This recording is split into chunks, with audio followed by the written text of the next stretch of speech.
Lectura del Santo Evangelio según San Lucas. Los padres de Jesús solían ir cada año a Jerusalén para las festividades de la Pascua. Cuando el niño cumplió 12 años, fueron a la fiesta según la costumbre. Pasados aquellos días se volvieron, pero el niño Jesús se quedó en Jerusalén sin que sus padres lo supieran. Creyendo que iba en la caravana, hicieron un día de camino. Entonces lo buscaron y al no encontrarlo, regresaron a Jerusalén en su busca. Al tercer día lo encontraron en el templo sentado en medio de los doctores, escuchándolos y haciéndoles preguntas. Todos los que lo oían se admiraban de su inteligencia y de sus respuestas. Al verlo sus padres, se quedaron atónitos y su madre le dijo: «Hijo mío, ¿por qué te has portado así con nosotros? Tu padre y yo te hemos estado buscando llenos de angustia». Él les respondió: «¿Por qué me andaban buscando? ¿No sabían que debo ocuparme en las cosas de mi padre?». Ellos no entendieron la respuesta que les dio. Entonces volvió con ellos a Nazaret y siguió sujeto a su autoridad. Palabra del Señor.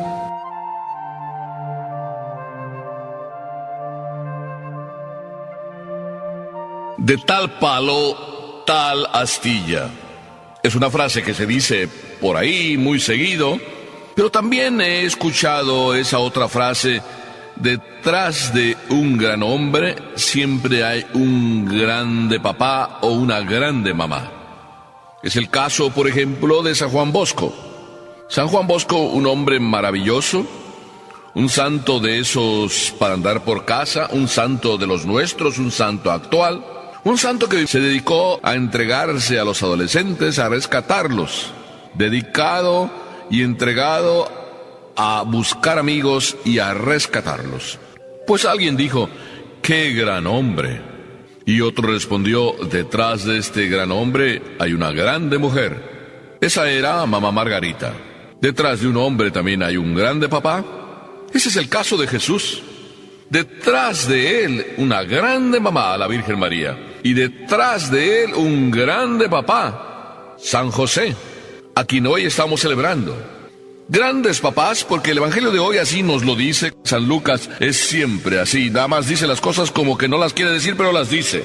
Y dice que los papás no solo eran unos grandes cumplidores de la ley, sino además unos grandes testigos. Lo que el mundo de hoy necesita. No solo unos cumplidores, no solo unos maestros que enseñan, sino aparte unos testigos que viven lo que enseñan. Eso eran María y José, que cada año por el tiempo de la Pascua se acercaban desde su hogar hasta Jerusalén. Unos 200 kilómetros, así por redondear. 200 kilómetros nos parecen que no son muchos en el día de hoy, pero en aquel tiempo los recorridos eran así en caravanas para protegerse unos a otros, y eran a pie. Estos son José, María y Jesús. Todos los años no se perdía ninguna solemnidad de la Pascua vivida en Jerusalén, como unos buenos cumplidores de la voluntad de Dios. Hoy diríamos como unos buenos cristianos.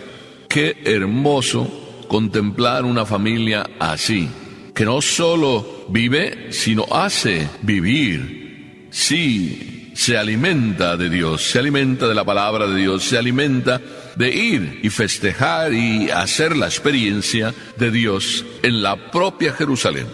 Por eso qué hermoso vivir y tener unos papás así. Me encanta que Jesús los tuviera, y me encanta que Jesús nos los haya dejado como nuestros papás, no solo papás adoptivos, sino nuestros papás en la fe, María y José. Pero resulta que no solo eran cumplidores, no solo eran testigos, sino además, dice el Evangelio, ahora nos referimos a Jesús, que Jesús resulta que hace su primera escapadita. Ya hace de las suyas Jesús. Y sin embargo, la maravilla que vemos hacer a Jesús es que a sus 12 años, también él se mete en su clase de religión, vamos a decir así, a profundizar su fe. Es decir, no es simplemente uno que eso en el ambiente, por tradición, va viviendo su fe. Él va a frecuentar la escuela donde los maestros ahí en Jerusalén enseñaban. Se mete en la escuela de ellos siendo un jovencito de 12 años. Y no solo se pone a escuchar, se pone a preguntar. Y en eso que escucha y en eso que pregunta, los pone a prueba a los mismos maestros. ¿Cuántas veces los discípulos, y eso aprendamos nosotros también, son mejores que sus maestros? ¿Cuántas veces los discípulos ponen al maestro en jaque? Le sacan los colores, como los hijos sacan los colores a los papás. Este discípulo no era como los demás. Era Jesús. No era simplemente el hijo de José o el hijo de María. Era un superdiscípulo, el Hijo de Dios. Ellos no lo sabían, pero sin embargo, sí estaban atónitos y sorprendidos ante las preguntas, también ante las respuestas que él daba. ¿Una escapada? ¿Así lo podemos pensar? ¿Una travesura de Jesús? O más bien, un momento en que él se siente seguro de estar haciendo lo que Papá Dios le pide, se siente seguro de estar en la escuela, no solo aprendiendo, sino también enseñando con su ejemplo. Y sin embargo, sus papás, que no creen que él haga así las travesuras, confiaron en él, como siempre se confiaba cuando se va en caravana o cuando iban en caravana. Así de que pensaron que iba con alguno de los familiares. Y ahí tenemos la tercera lección, de unos papás responsables. Es decir, unos papás que no simplemente después de un día y que no lo encuentran, que no se queda a dormir con ellos, después de un día así, pues podrían pensar, bueno, pues va con los familiares, total, pues la caravana y los días de caravana son largos, ya vendrá por aquí, Jesús es muy noble, Jesús es muy obediente, pero los papás eran responsables. Una lección más de estos papás para nosotros papás: la responsabilidad de nunca dejar a nuestros hijos así a la deriva, aunque sepamos que son responsables. Nunca perder nuestra responsabilidad delante de la responsabilidad de nuestros hijos. Nuestros hijos son responsables, pero también nosotros tenemos que serlo, y serlo siempre. María, al encontrar a Jesús después de 3 días, se cuestiona y lo cuestiona. Nos hubieras avisado, hijo, que ya van 3 días y no te encontrábamos. Jesús, si fuera un niño moderno, a lo mejor podría decir, pero no tenía el celular conmigo, o el celular se descompuso, o se le acabó la pila, como a veces dicen los niños de hoy. Jesús era un niño de aquel tiempo. No tenía celular. Simplemente estaba en la escuela, aprendiendo y poniendo en jaque a sus propios maestros. Estaba haciendo lo que le tocaba hacer, obedecer. Si los papás lo llevaban a Jerusalén para vivir, y no solo vivir, sino experimentar y hacer la experiencia de Dios, él estaba en los caminos de su Padre, no solo aprendiendo, sino enseñando también la experiencia que él tenía de su Padre, la experiencia de Dios.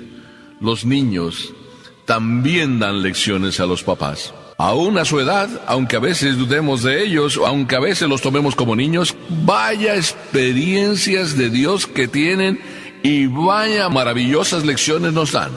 A veces los niños, pues le dicen a su mami, oye mami, ¿no vamos a rezar? La mamá o el papá, angustiados, preocupados por miles de cosas, a veces se les olvida lo esencial. Y aquel niño le dijo a su mami, mami, ¿no vamos a rezar? Ya nos vamos a ir a la cama. O aquella otra niña que la llevaban a operar, y entonces el doctor dijo, pues ahora te vamos a tener que dormir antes de que te operemos. Y entonces la niña, pues si me van a dormir, entonces déjenme rezar, que yo siempre rezo antes de ir a dormir. Y se puso ahí de rodillas en la sala de operaciones y empezó a rezar, porque ya iba a irse a dormir. ¡Qué lección maravillosa para los doctores, para las enfermeras! Estos son los niños que tienen su experiencia de Dios.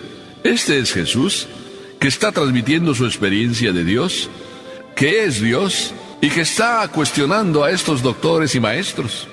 Y todo eso lo está viendo María y José. Y José y María, atónitos, admirados, sorprendidos. No es que el orgullo les entrara como para decir ahí delante de los maestros, este es nuestro hijo, como a veces nosotros hacemos, este es nuestro hijo, claro. María no entró en ese juego de la vanidad ni ese juego de la soberbia y el orgullo. María simplemente en su sencillez, igual que José, le dijeron: hijo, pero ¿por qué haces eso con nosotros y nos dejas así sin avisarnos? Pero dio la respuesta del millón, la respuesta ejemplar. ¿Por qué me andan buscando? ¿No saben que debo ocuparme en las cosas de mi padre? Casi podíamos decir, si fuera un niño rebelde como a veces lo somos nosotros, Jesús quizá hubiera respondido: ¿pero ustedes tienen la culpa? Ustedes me han dicho que esto es muy importante, estar en las cosas de Dios. Me quedé haciendo las cosas de Papá Dios. Inclusive si fuera muy rebelde Jesús, hubiera dicho: pero ustedes no me avisaron cuándo nos íbamos a regresar. Jesús simplemente dice: estoy en las cosas de mi Padre. ¿Ustedes no sabían que debo estar ahí? Y María, en su sencillez también, y José, callaron. Y ese silencio de María, silencio meditativo, qué ejemplo de mamá. Ese silencio de José también, qué ejemplo de papá, llevó a Jesús a lo que tenía que hacer y a lo que siempre hizo Jesús: obedecer. José y María, obedientes, responsables. Jesús, obediente y responsable. De tal palo, tal astilla. Qué hermoso que Jesús regrese a Nazaret y que siga sujeto a ellos, para enseñarnos que eso es lo más importante, y que si se trata de hacer la voluntad de Dios, hacerla bien. Y si se trata de estar en la casa, calladito, oculto, como lo estuvo en el silencio de Nazaret, ahí se está bien, porque cuando se está con Dios y haciendo lo que Dios nos pide, siempre se está bien.